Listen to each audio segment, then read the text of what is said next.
Bienvenidos a todos a una transmisión más de Más Arquitectos, donde tratamos de encontrar a los mejores ponentes del ramo de la arquitectura, construcción y desarrollo inmobiliario para generar contenido de calidad y ponerlo a su alcance. En esta ocasión, es un gusto poder recibir al arquitecto Salvador Núñez, un gran amigo y en este caso maestro, fue profesor nuestro en la universidad, quien hoy nos acompaña. Salvador, bienvenido. Voy a leer una breve semblanza sobre el arquitecto.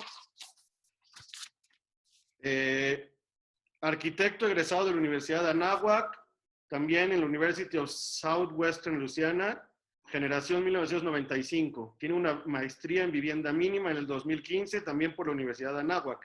20 años de experiencia como docente impartiendo talleres de diseño arquitectónico en la Universidad de Anáhuac en la Ciudad de México. En noviembre del 2012 funda el Taller G, compañía destinada al diseño arquitectónico y planeación urbana. Salvador es líder de diseño, procurando una arquitectura positiva, contemporánea y comprometida con el medio ambiente. Tiene 25 años de experiencia que le han permitido desarrollar proyectos habitacionales, torres de oficinas, hoteles, áreas de espectáculos, hospitales, catedrales y comercio, estadios, centros deportivos y casas habitacionales. La verdad es que es un gran gusto y estoy muy emocionado, Salvador, porque teníamos mucho tiempo de no vernos. Bienvenido y estás en tu casa, Salvador. Muchas gracias. Pues bueno, yo os voy a platicar hoy de mi experiencia en Chapultepec 1. Chapultepec 1 tiene varias aristas, creo que vale la pena platicar. Siempre dentro de estos proyectos es como interesante conocer el tras bambalinas, ¿no? Conocer las historias de los desarrolladores, de los inversionistas, de los arquitectos, ¿no? Pero las historias que no se ven ya en la obra construida, ¿no? Y eso es, bueno, por lo menos yo cuando voy a una conferencia no quiero que me digan cuántas ventanas tienen, ni qué especificación de cristal tienen, ni cuántos niveles tiene. De alguna manera eso se puede, uno lo puede ver en las imágenes, sino que uno le cuenten sobre todo estos procesos de diseño, ¿no? Antes de correr esta presentación que tengo preparada, me gustaría platicarles una pequeña anécdota del desarrollador, bueno, del inversionista, de hecho. El proyecto nace cuando Torre Mayor se acerca a los dueños del terreno a tratar de comprarles el terreno. Torre Mayor, la gente de Torre Mayor pretendía hacer un apéndice de su torre, un bloque de 10 pisos, y entonces ellos habían calculado el precio del terreno pues, en un monto proporcional a esto, ¿no? A los 10 pisos. Y el dueño del terreno creía fielmente que su terreno, siendo el primero de la manzana, tenía un potencial brutal para algo más. Y efectivamente, pues no se lograron entender, no se cerró la negociación. Los dos veían una visión muy diferente para el terreno. Pero de este punto, el propietario del terreno se le queda la inquietud de en algún momento desarrollar un proyecto majestuoso, ¿no? Mucho más grande que Torre Mayor, ¿no? La gente con la que se empezó a acercar les decían que su terreno no tenía esta capacidad porque es un terreno que inclusive fusionando con el terreno que estaba a un costado, ni siquiera llegaba a los 2,000 metros cuadrados. Entonces, que en términos de proporción de terreno era pues inviable, ¿no? Pero ellos seguían muy convencidos de que en algún momento podrían desarrollar un proyecto de una presencia y de una importancia muy relevante para la ciudad. Se llegó el momento en el que encontraron a los desarrolladores adecuados, el arquitecto Francisco Martín del Campo y el arquitecto Diego Mariscal, y ellos organizaron todo el negocio inmobiliario y organizaron un concurso, ¿no? Que es de alguna manera donde nosotros nos acercamos al proyecto. Invitaron a 5 compañías y dentro de estas compañías relevantes estaba Teodoro González de León, con el cual quedamos finalistas. Entonces, aquí voy a correr la presentación para que la vayamos viendo. Esta es la ubicación del predio. Como pueden ver, lo que comentaba, ¿no? El terreno tiene una posición insuperable, ¿no? Siendo el primero de la manzana, teniendo totalmente de frente Chapultepec. Es un proyecto que nosotros lo entendimos desde el principio como un edificio frontera, ¿no? Porque es el primero de la cuadra de todo Reforma, pero también es el primero que hace contacto con el bosque, ¿no? Estas dos partes importantísimas de nuestra ciudad. Como les comentaba, el terreno tiene 1,935 metros cuadrados, lo cual es muy poco. Hay casas que tienen más terreno que esto, ¿no? Y bueno, nosotros hicimos una primera propuesta, que es esta que están viendo, que evidentemente pues no es la que está construida. Y bueno, les voy a mostrar un poquito de esta propuesta. Con esta propuesta llegamos a la final. Seleccionaron, como les comentaba, a 2 arquitectos, a Teodoro González de León y a nosotros. En este momento yo trabajaba en una compañía que se llama KMD y el proyecto lo había desarrollado con Carlos Fernández del Valle, que también era director general de KMD. Y bueno, llegando cuando nos avisaron que pasamos a la segunda etapa, realmente el listado de comentarios que nos hacían en torno a nuestra propuesta, pues realmente atacaban como las premisas conceptuales del proyecto, ¿no? Quitándole esos elementos, realmente el proyecto se quedaba sin nada. La primera cosa que no les gustaba era la exoestructura, ¿no? Que la estructura estuviera expuesta, estaba expuesta en esta especie de malla, ¿no? De un tubo estructural. Ellos decían que quitáramos esa estructura que bloqueaba la vista, ¿no? Y tuvimos unas discusiones entre Carlos y yo sobre cuál podría ser realmente nuestro enfoque hasta la siguiente etapa. Y decidimos que, y bueno, siendo muy honesto, más bien lo decidió Carlos porque yo estaba un poco necio de seguir con la propuesta original. Pero tenía razón porque, o sea, era neciar, o era neciar sobre las cuestiones que al inversionista no le gustaba, o era transformarlas a tal grado que tampoco no quedaba una propuesta clara, ¿no? Entonces decidimos trabajar esta, que evidentemente es una especie de opuesto a la propuesta original.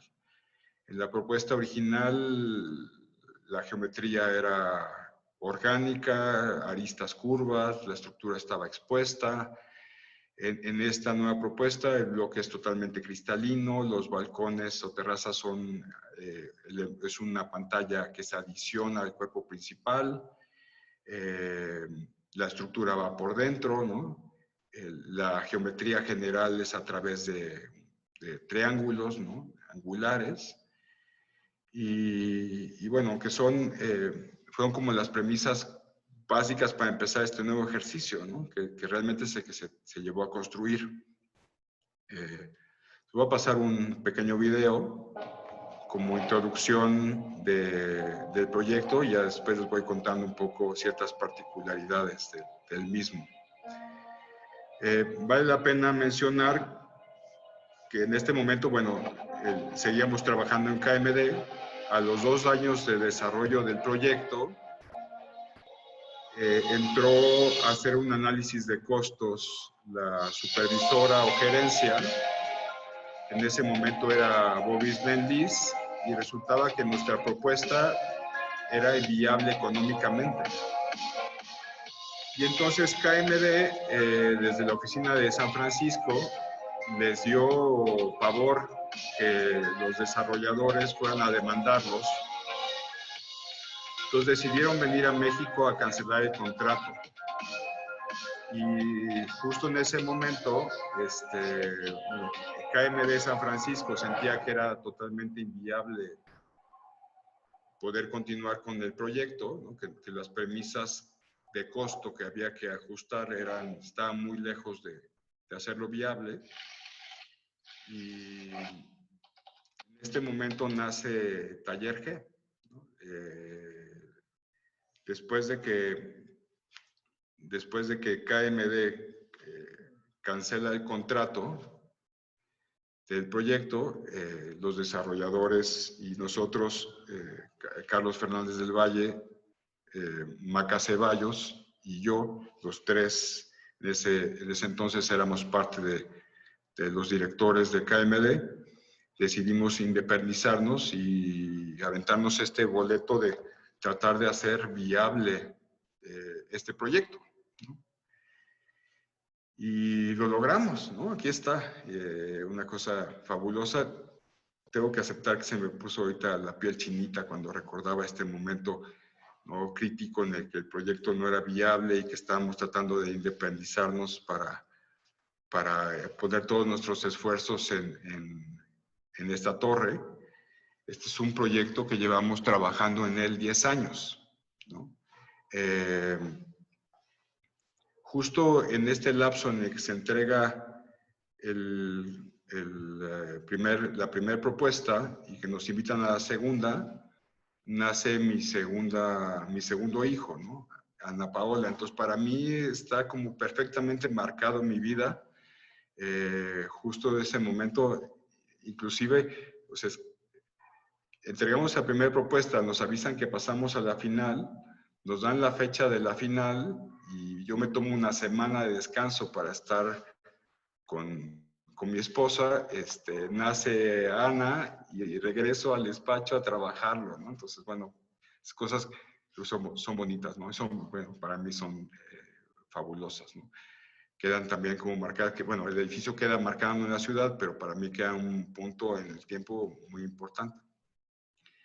Esta imagen es fabulosa, Castillo de Chapultepec, que aunque no es una obra maestra de arquitectura, es un edificio muy importante para la historia, ¿no?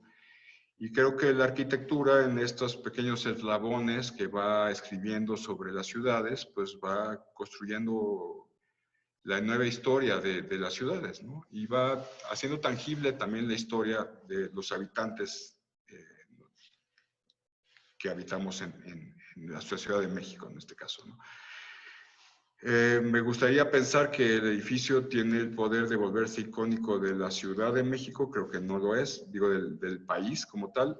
Creo que a nivel ciudad sí lo logra hacer. Evidentemente, la premisa principal en términos urbanos, pues es la alta densidad, ¿no? Como les decía, es un proyecto que está en un terreno de 1.900 metros cuadrados. El proyecto completo tiene 100.000 metros cuadrados. Entonces, estamos construyendo 75.000 sobre nivel de banqueta, una barbaridad de metros cuadrados en un terreno muy pequeño. Pero no nada más es el hecho, sino también, o sea, toda la tecnología que tuvimos que ocupar para poder hacer que todo funcionara, ¿no? El estacionamiento funcionara, los elevadores funcionaran, obviamente hubiera área rentable y vendible, ¿no? Aquí están los 100.007.73 metros cuadrados que tiene el proyecto completo, de los cuales son 76.861 sobre el nivel de banqueta. Y bueno, en el concurso se pedía un edificio donde un 70% del área eran oficinas y un 30% del área era un hotel, ¿no? En el transcurso de esta segunda etapa, ya en Taller G, se le agrega un tercer uso, el cual es zona habitacional, que es los últimos niveles.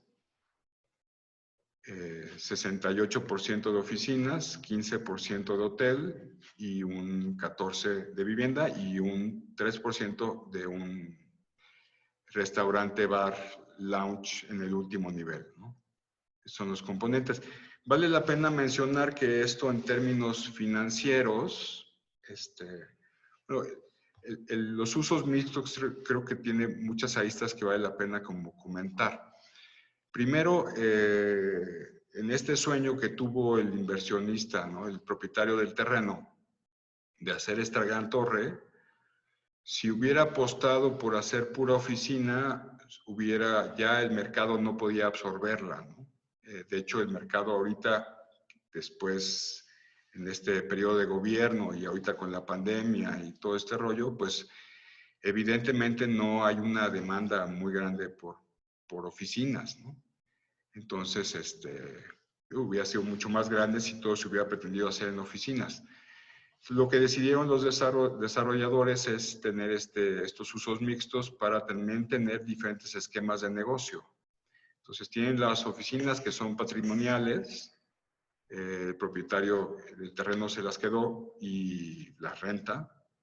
Está el hotel, que se vendió como un solo paquete a otro desarrollador, bueno, a dos desarrolladores, Torre Urbana y Alel. Y está la vivienda, que se fue vendiendo, ¿no? Hubo una preventa y, bueno, ahorita me parece que el 80% de la vivienda está vendida. Y ya hay vivienda, ya hay gente viviendo dentro del edificio y ya hay compañías operando en las plantas de oficinas. Y el hotel se espera que se abra a finales de año, ¿no? Por diciembre. Ahorita está todavía en construcción.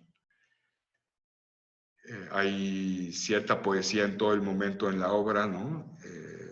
El momento en el que están las grúas, en el momento que llegan las primeras vigas, en el que se van ensamblando las estructuras.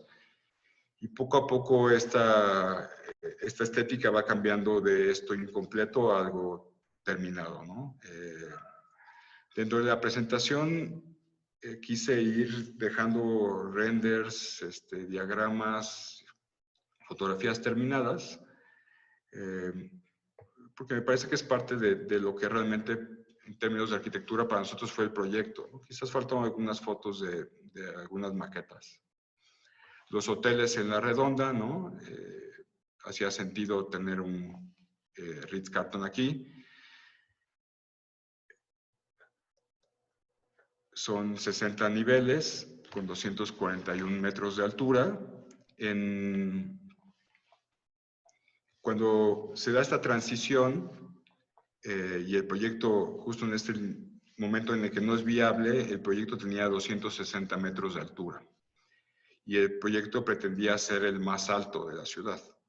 Como referencia, Torre Mayor tiene 225 metros de altura, Vancomer tiene un poquito más, y la Torre Reforma de Benjamín Romano tiene 246 metros de altura. Cuando nosotros revisamos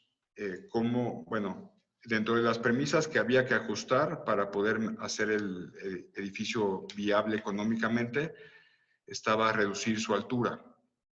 Y justo el rango de altura eran 235, 240 metros, ¿no?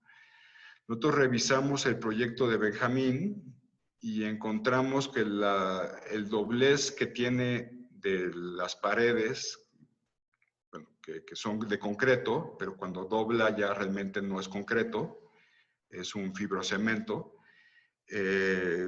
llegaba a 241 metros, ¿no? O 241,60. Entonces decidimos ajustar nuestra altura, a empatar justo la altura de Benjamín. Resulta que después de esa hay un tanque de agua, que ese tanque le eleva estos metros, ¿no? 5 metros más al proyecto de Benjamín. Y bueno, no sabemos si Benjamín se enteró de nuestra altura y decidió elevar la altura, o si nosotros no revisamos bien la altura y no contemplamos ese tanque de agua. Al fin de cuentas, cuando nos enteramos de este tema y platicamos con los inversionistas, al ser nuestra estructura, nuestro cuerpo arquitectónico, ser una especie de pirámide, modificar la altura implicaba cambiar los ángulos de las paredes para abrirlos y hacer que el punto se conectara más alto, pero eso implicaba cambiar todas las plantas, cambiar los ángulos de fachadas, cambiar los ángulos de las columnas, a cambiar los ángulos de las traves.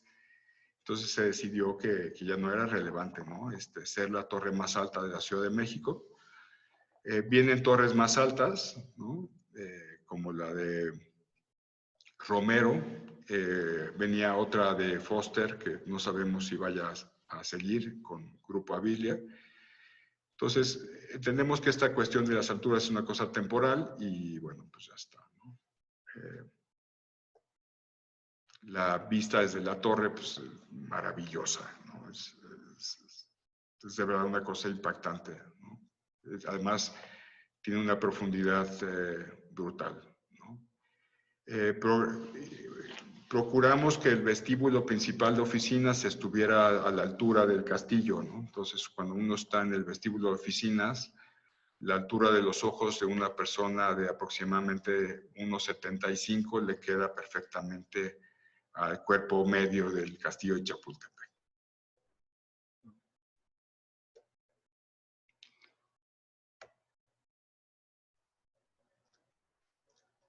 Creemos que el futuro de la ciudad debería ser ¿no? El de unos usos mixtos, el de aprovechar, tener alta densidad y evidentemente no funciona en cualquier zona, ¿no? Tiene que ser zonas donde haya una infraestructura importante. Aquí en esta imagen vemos la relación con Torre Mayor. El edificio tiene una certificación LEED. Y hay pequeñas historias, ¿no? Pero creo que lo interesante del proyecto es que en la segunda etapa, cuando estábamos tratando de meter el proyecto en costo, pues realmente estos esfuerzos fueron como rediseñando la arquitectura, ¿no? Y fue una especie de diálogo un diálogo fuerte entre estructura y arquitectura. Y esta imagen creo que es perfecta para platicar esa anécdota, ¿no? Porque originalmente el proyecto no pretendía bajar las columnas en B como está aquí, sino pretendíamos bajar las columnas en vertical, como comúnmente bajan las columnas, ¿no? Pero el edificio tiene una estructura de diagonales que trabajan a tensión, que están diseñadas para los sismos, y la tensión no la puede uno enderezar porque uno quiera, ¿no? Si uno tiene algo tenso, tiene que mantenerlo inclinado para poder tener esa tensión.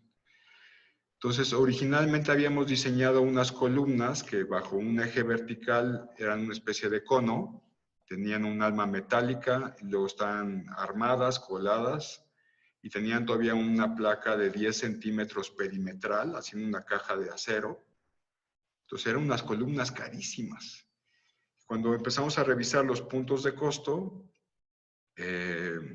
la supervisora levantó la mano y dijo, oigan, señores, no se olviden que esas columnas de planta baja, pues hay que modificarlas. Y el ingeniero realmente lo que quería hacer, o bueno, lo que le daba su lógica simple, era bajar las columnas en vertical y tener unas diagonales metálicas haciendo una especie de armadura, ¿no? En planta baja. Los cuales nos parecía terrible, ¿no? El edificio no podía desplantarse así, ¿no? Era el contacto, era la relación humana con el contexto, ¿no? Entonces, en esa negociación, como nos dimos cuenta que no podíamos enderezar la tensión, pues decidimos inclinar la carga.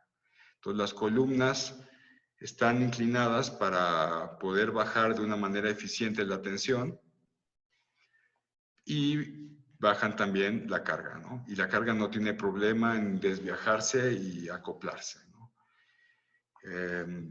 Eso también, debajo de estas columnas hay una megatrave de concreto que toma y homogeneiza la carga para meterla a un muro Milán. Y eso también nos permitió que los sótanos, los ejes de los sótanos no se relacionan a los ejes de la estructura sobre el nivel de banqueta.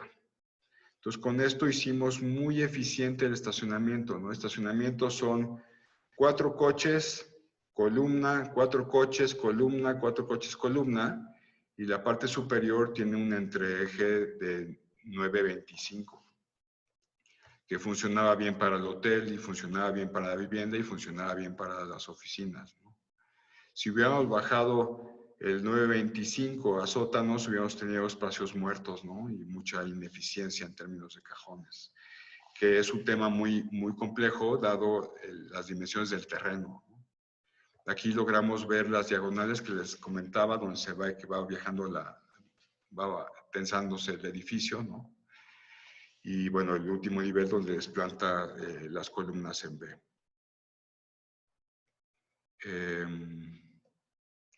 Parte del proceso constructivo, la estructura, las columnas son un alma metálica, son mixtas, un alma metálica y armadas y coladas en concreto.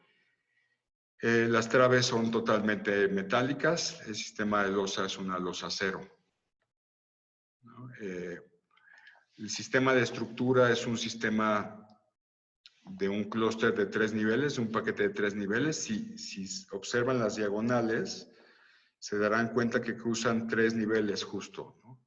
Entonces, dentro de esos 3 niveles uno podía hacer los vacíos que uno quisiera, pero los niveles donde llegaba, los niveles nodo, donde llegaban las diagonales, tenían que ser losas completas, ¿no? Con estructura completa para rigidizar el cuerpo completo. Y en la parte superior vemos, así llegaban los elementos estructurales, ¿no? Llegaban columnas con sus muñones para conectar traves, pero columnas de 3 niveles.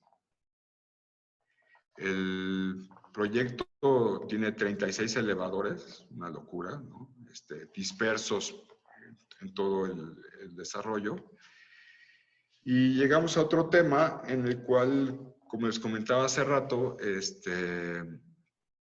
pues se volvió otro de los temas importantes que nacieron justo en esa etapa en la cual buscábamos que el proyecto fuera viable, ¿no? El estacionamiento.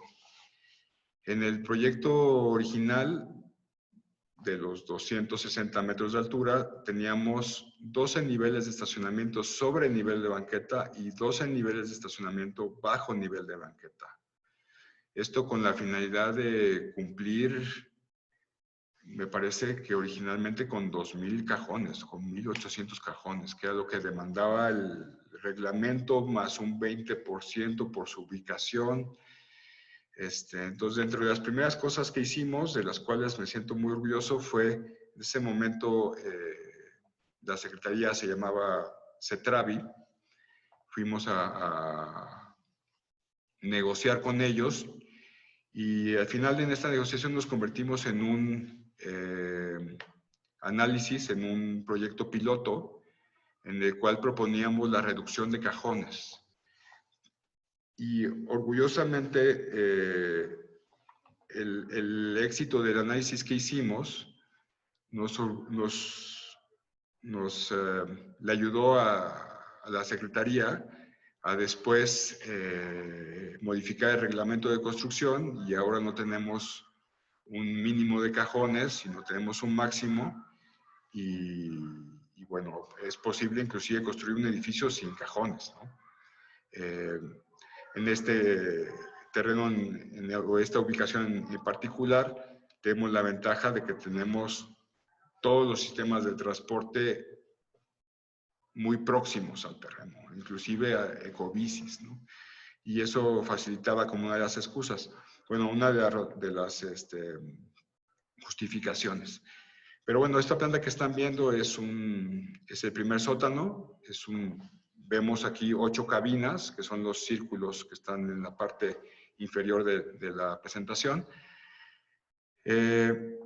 Estos son elevadores y bueno, después de la negociación que hicimos con CETRAVI, logramos bajar el número de cajones que nos demandaba la ciudad.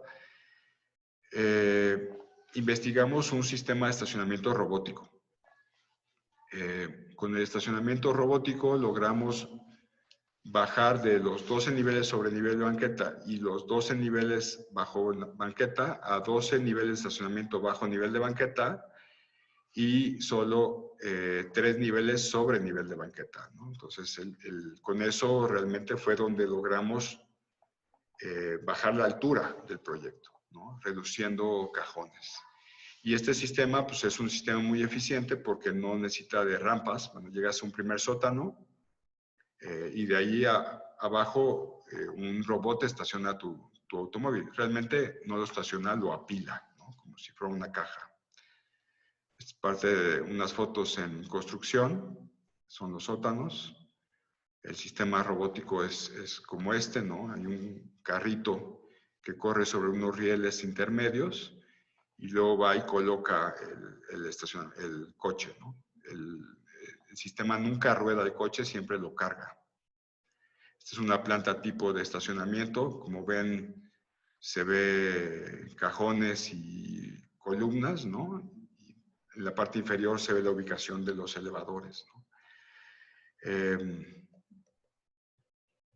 Esta es la planta baja. La planta baja también es una planta especial porque no tenemos ningún programa arquitectónico en ella. Tenemos el motor lobby, elevadores que suben un mezanín, escaleras mecánicas. Hay 2 elevadores que abren en esta cajita, bueno, 4 elevadores que abren en esta cajita donde dice Ritz-Carlton. 2 son para huéspedes especiales del hotel y otros 2 para residentes de vivienda, pero realmente todo el programa se puentea al mezanín, ¿no?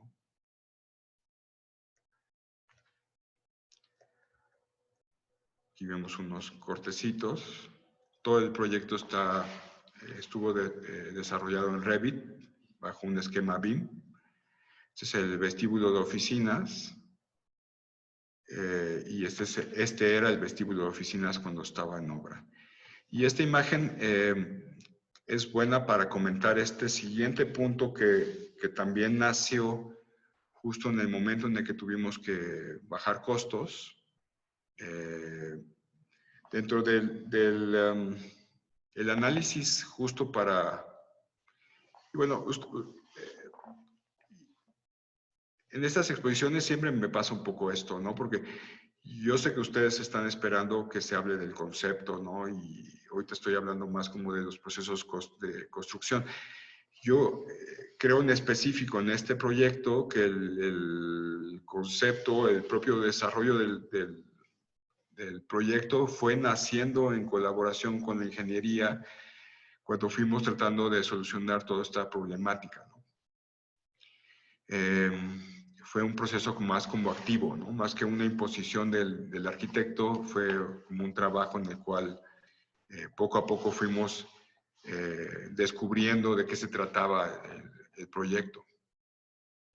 Entonces, les decía, dentro de las premisas que la supervisora encontró que el proyecto lo sacaba de costo,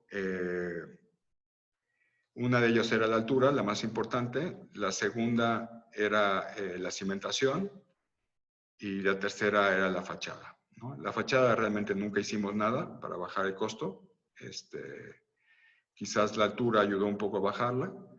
La altura complementada con eliminar sótanos, también redujimos el entrepiso. Originalmente habíamos empezado con un entrepiso de 4.50 y aquí lo habíamos ajustado ya a 4.30, ¿no? En oficinas y a 3.90 en vivienda y hotel.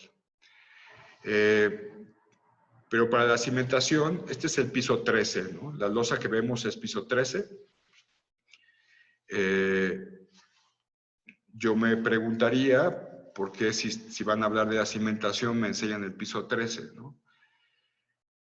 Bueno, en este piso, como pueden observar, a ver si ven mi cursor, aquí hay un eje que es esa central, están los dos ejes del perímetro. Entonces, la planta tipo se compone de tres ejes, ¿no? Uno a colindancia hacia Torre Mayor, uno central y uno hacia Chapultepec, ¿no? Hacia el bosque de Chapultepec. Pues en este piso, este es el 13, 14, 15, 16, en el piso 16 llega el eje central y realmente de ahí se puentea a los extremos para desde el piso 13 desaparecer este eje central. Y entonces este eje central no llega a cimentación. La cimentación solo se da en los extremos, ¿no? Con el muro Milán, con el muro perimetral. Y con eso se quitaron todas las pilas que originalmente estaban en proyecto, ¿no? Y con eso se abarató, o se metió en costo, más bien, la cimentación, ¿no? Cabe mencionar que esta columna que ven aquí realmente funciona a tensión y desde el piso 3 está colgada hasta el piso 16, a este nodo.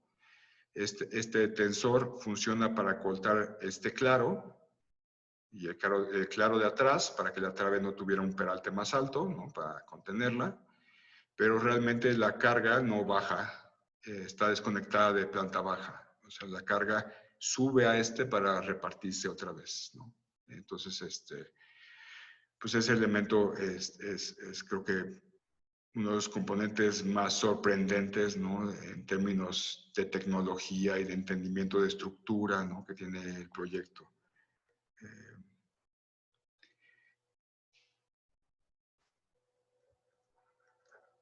Y bueno, aquí regresando, estas son planta baja, aquí todas las columnas no estaban coladas en concreto, ¿no?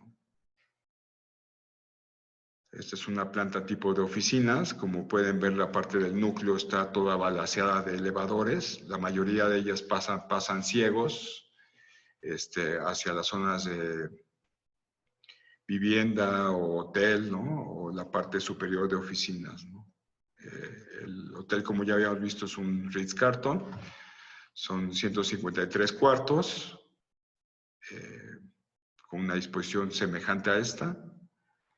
Este es un prototipo de departamentos. Son solo 64 departamentos en los últimos niveles de la torre, ¿no?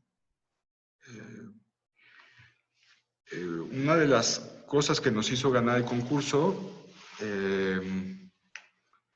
no estrictamente contra Teodoro también tenía una propuesta que se veía un solo edificio, no se marcaban los diferentes usos.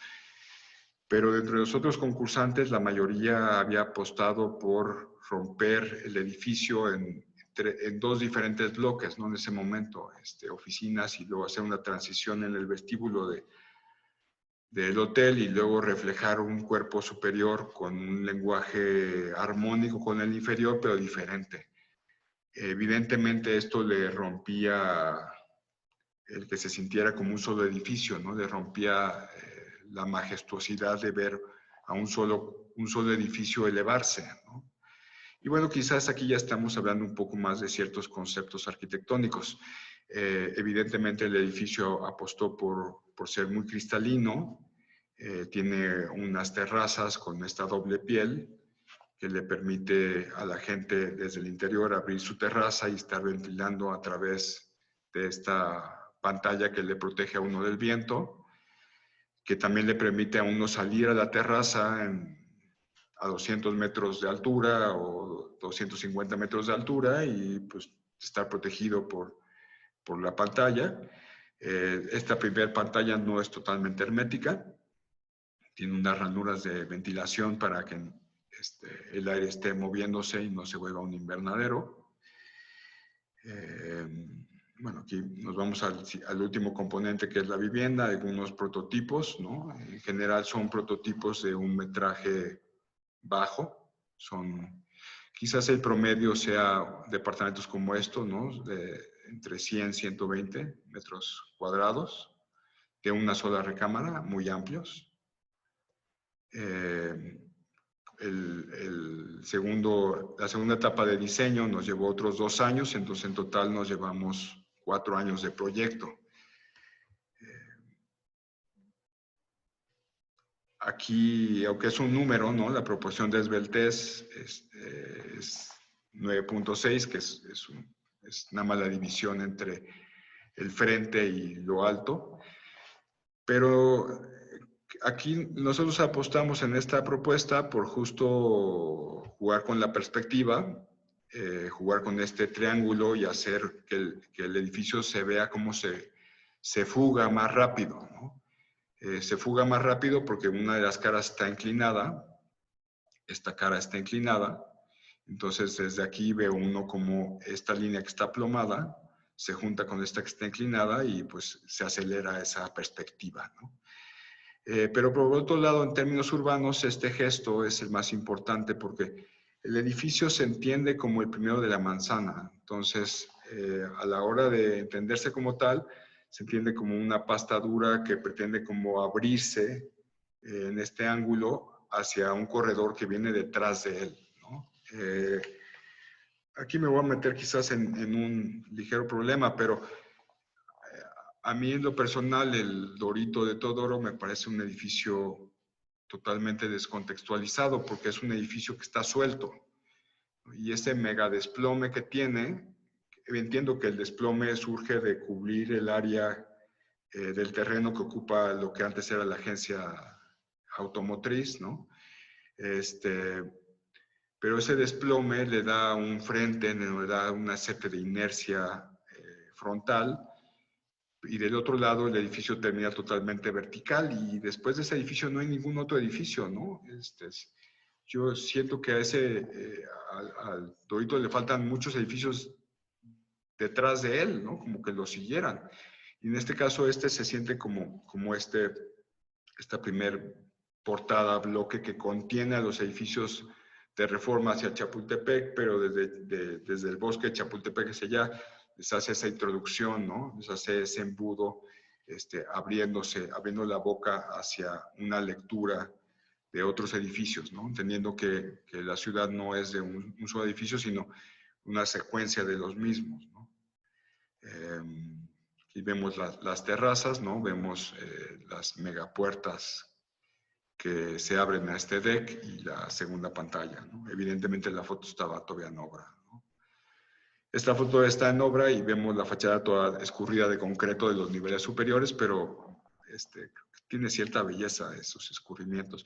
Se hace muy visible también las ranuras de ventilación de la pantalla.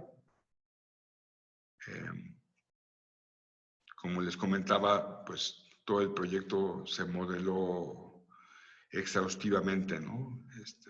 Lo cual fue muy interesante y requirió obviamente de unas máquinas súper poderosas y todo este rollo que también es parte del proyecto, ¿no?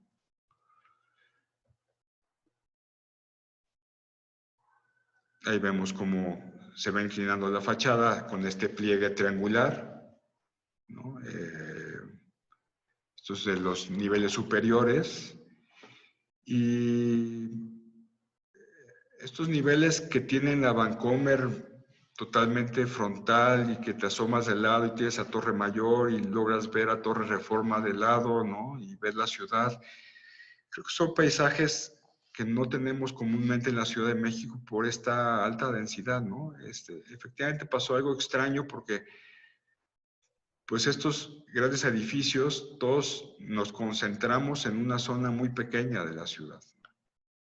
Este es el pretil, ¿no? Y nosotros le llamamos a esta imagen el pequeño Manhattan, ¿no?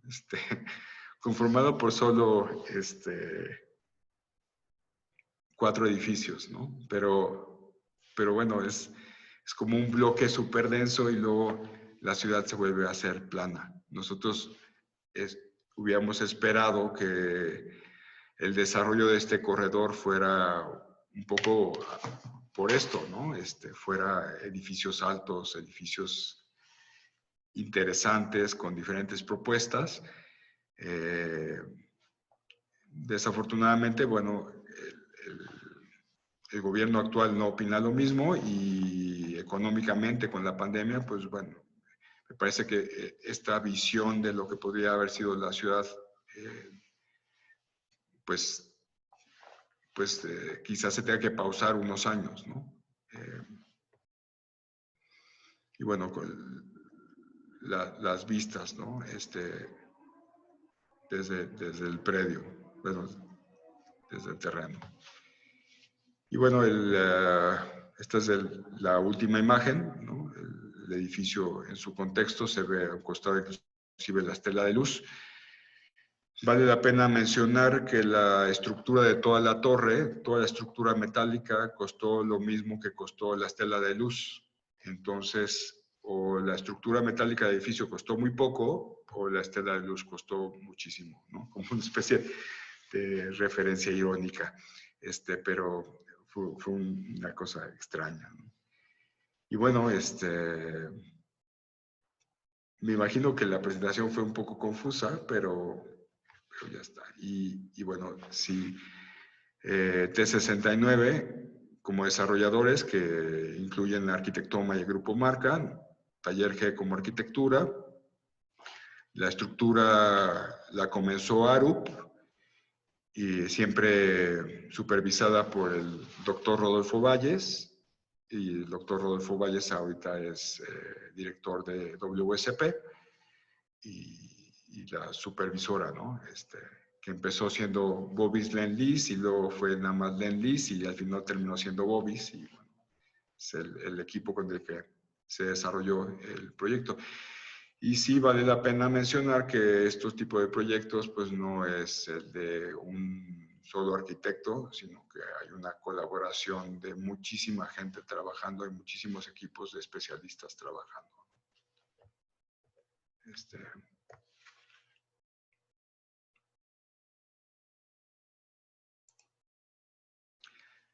Les cedo la palabra por si quieren de alguna manera, gracias, hacer algunas preguntas o... ¿Qué te puedo decir? Espectacular la presentación, la parte gráfica, la verdad es que muy, muy, muy gratificante. Y bueno, tenemos algunas preguntas del público que nos gustaría compartir.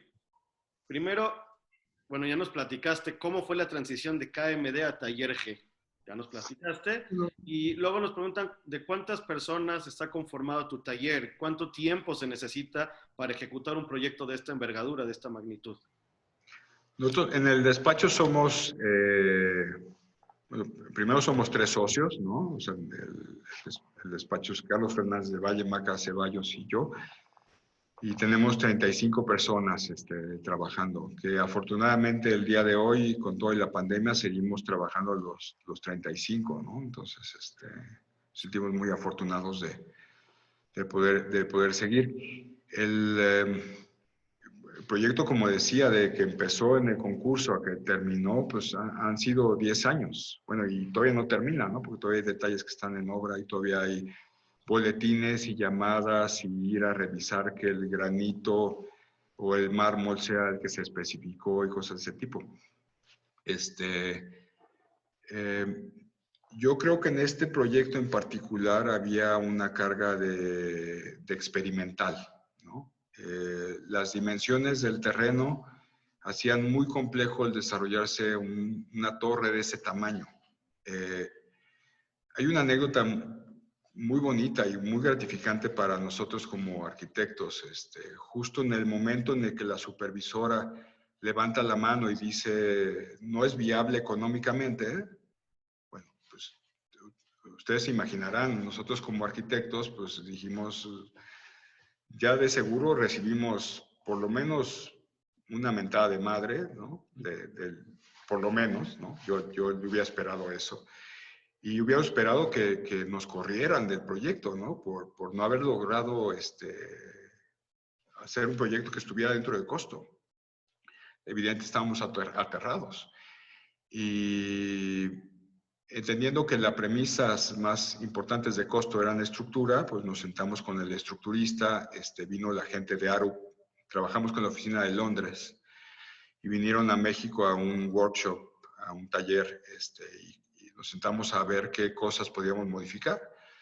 Y la propuesta que traía la gente de Arup era hacer una planta rectangular, sin desplomes, sin pliegues, donde el núcleo estuviera al centro. El núcleo me refiero a elevadores, baños, ¿no? Todo el núcleo central.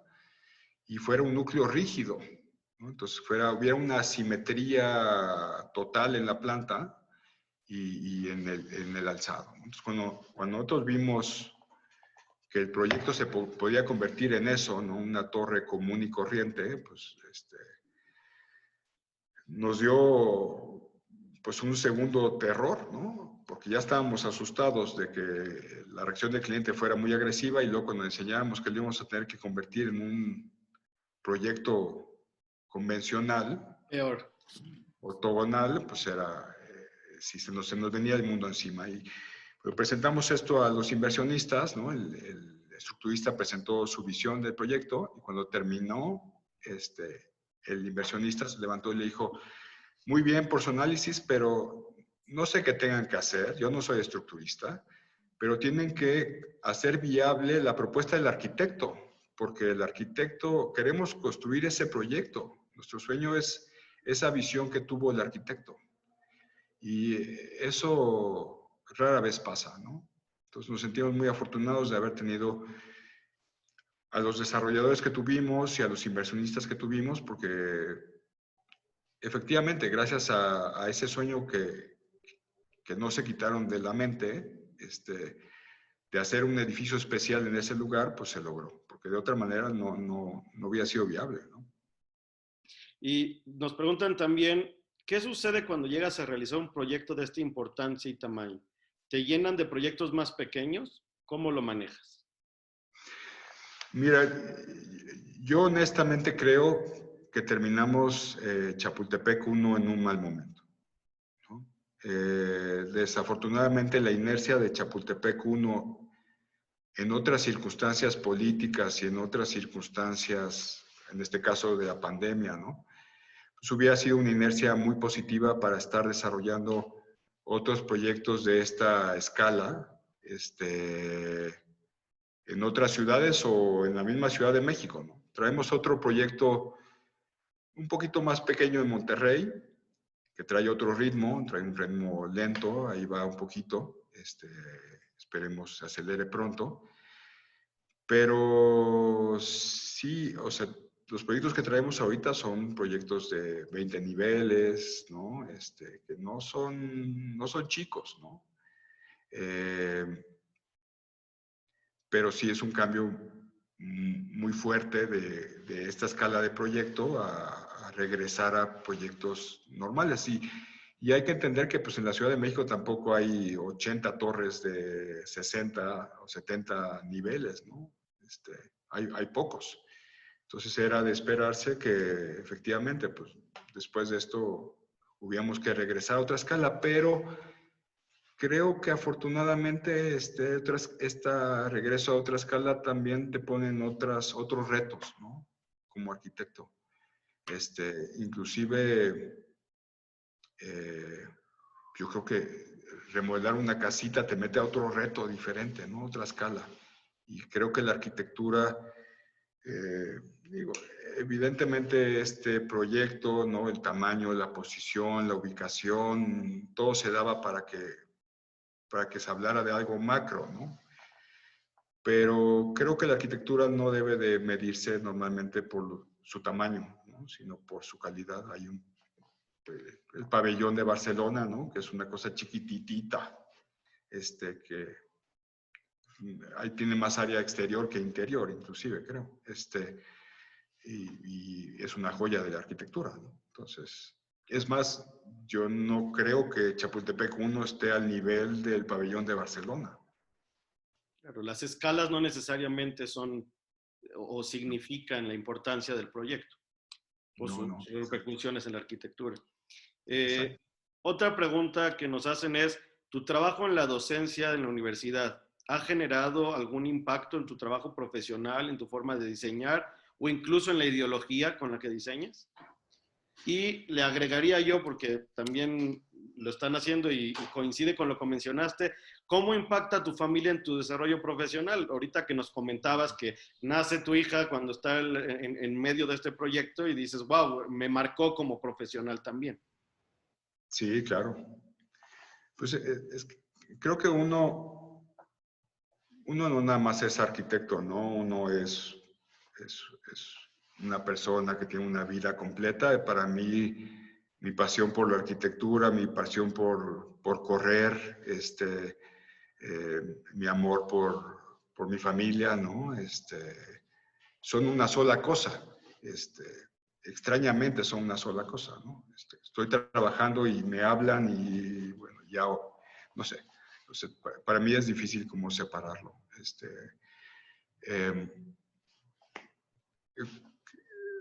sí, lo de la docencia, ¿no?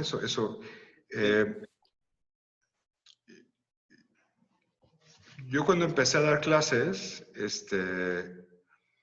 empecé a dar clases porque pensé que a lo mejor en algún momento no iba a poder lograr desarrollar mis ideas. Entonces, que a lo mejor no iba a poder tener a un cliente que lo convenciera de hacer lo que yo pensaba hacer, ¿no? En términos de solución arquitectónica. Entonces, que si yo no podía hacerlo, a lo mejor estaría padre compartirlo con más gente y que a lo mejor ellos podrían, a lo mejor sí hacerlo, ¿no? Tener la suerte de, pues, tener un cliente, ¿no? O estar en el lugar adecuado, en el momento adecuado para lograrlo. Y ahora que lo veo años después, ¿no? De haber empezado a dar clases, pues me gusta este sentimiento un poco como de humildad que tuve en ese momento, pero de miedo que tuve en ese momento. Y pues desde que empecé a dar clases no he dejado de dar clases, ¿no? Sigo dando clases, diferentes clases. Y pues sí, para mí la escuela siempre tiene que ser una especie de laboratorio, ¿no? Donde se explore los límites de la arquitectura a donde uno más pueda, ¿no? Si el límite está aquí ahorita y tratar de forzarlo un poco más, ¿no? En términos de estructura, en términos de concepción, en términos de forma de habitarlo, en términos de materiales, en términos de representarlo, ¿no? De representación.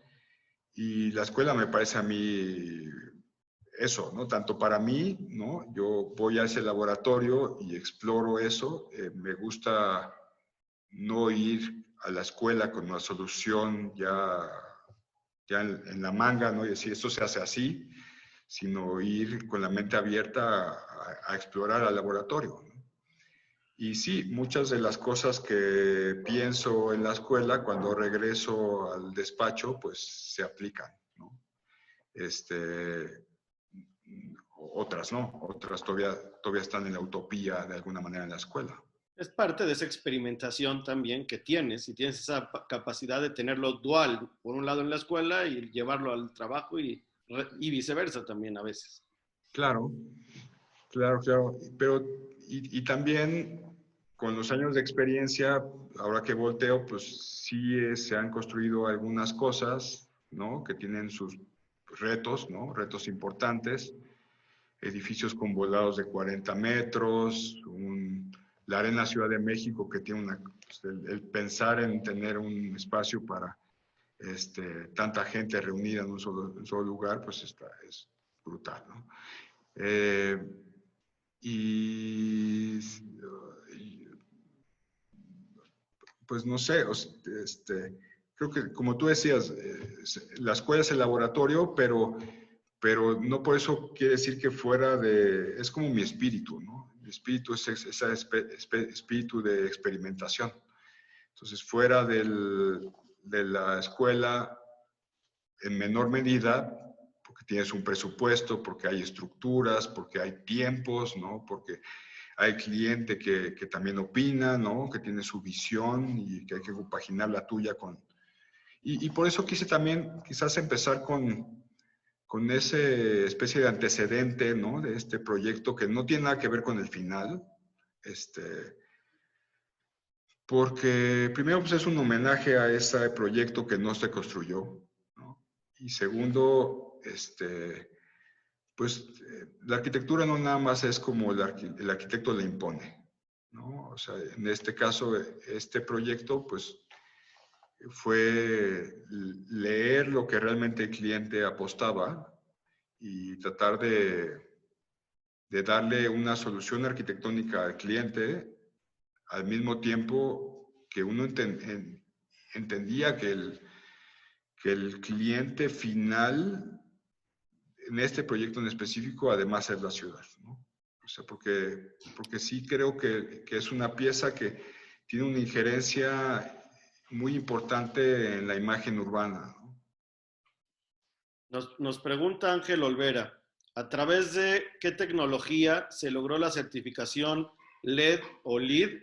Y de hecho, yo preguntaría también, ¿qué complicaciones o qué beneficios le encuentras a esta certificación? Entendemos que de alguna manera esta certificación también afecta el diseño de proceso y de construcción, los materiales, etcétera. ¿Podrías platicarnos un poquito al respecto?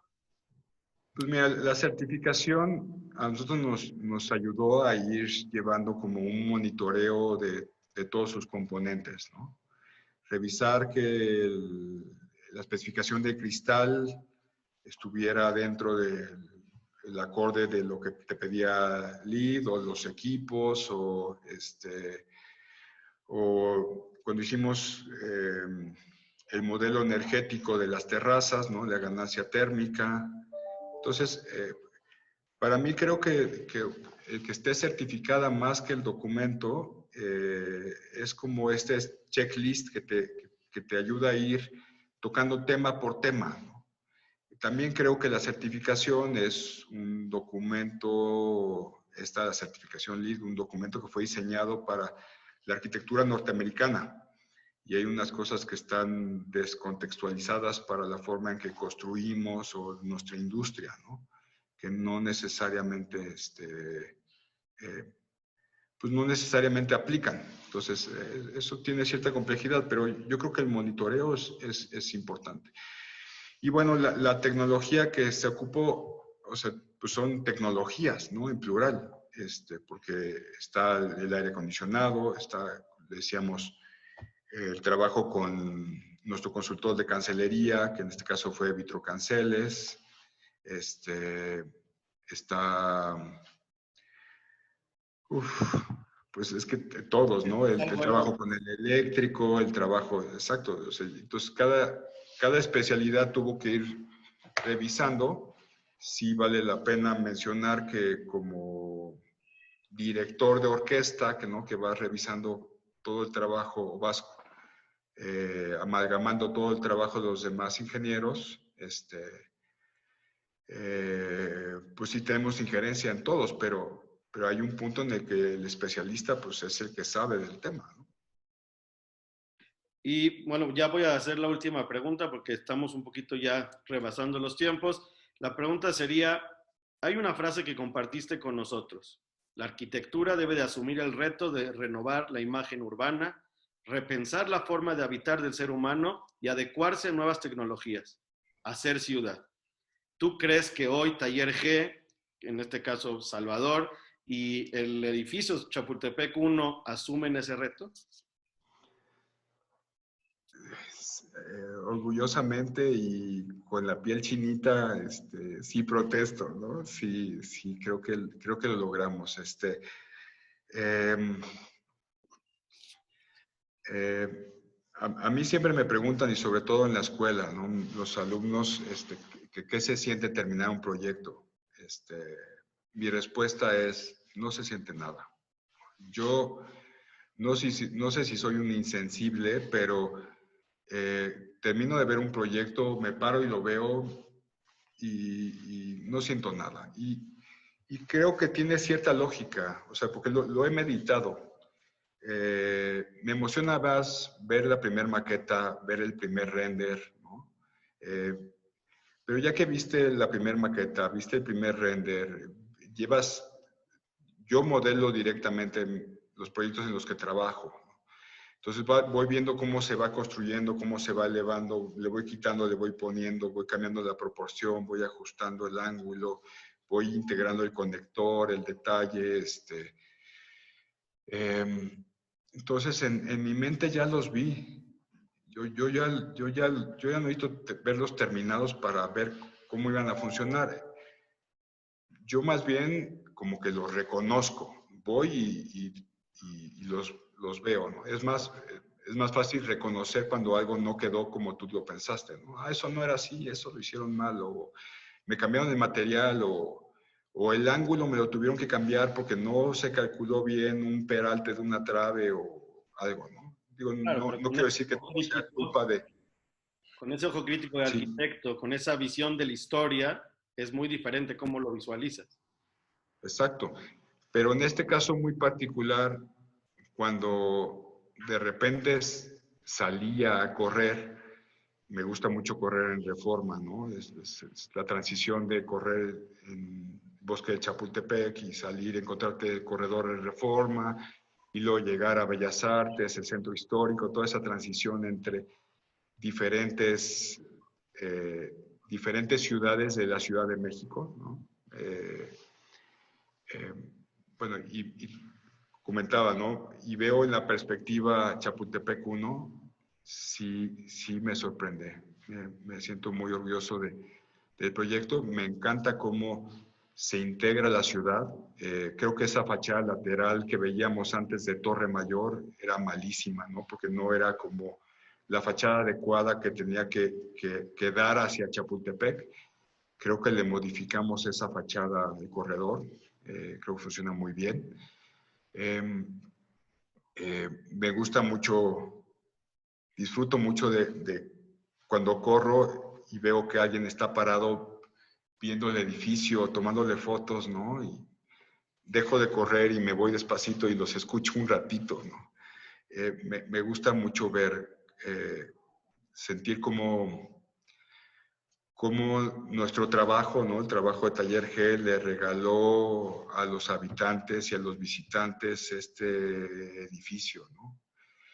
Habría que darle las gracias a los inversionistas porque ellos lo pagaron, pero realmente es un edificio que no nada más es para un uso, ¿no? Es un edificio que quedó para toda la ciudad, ¿no? Y sí creo que esas premisas se cumplieron, ¿no? Muchísimas felicidades. Muchas gracias por compartir todo esto con nosotros y pues esperemos seguirnos comunicando y reinventando en esta ciudad en conjunto, tratando de demostrar o de construir lo que creemos que es esa arquitectura de corazón realmente. Exacto. Gracias por todo, Muy bien. Salvador. Hasta luego. Hasta luego. Bueno, sin más preámbulos, les agradecemos a todos por su compañía. Les recordamos que el jueves 23 de julio a las 7 de la noche, por este mismo canal, tendremos la participación del arquitecto Javier Sánchez, quien nos dará una plática sobre reaprender post-COVID. No se la pierdan y no se olviden de compartir con sus amigos y conocidos todo este contenido que seguro les será de gran utilidad. Muchísimas gracias y buenas noches.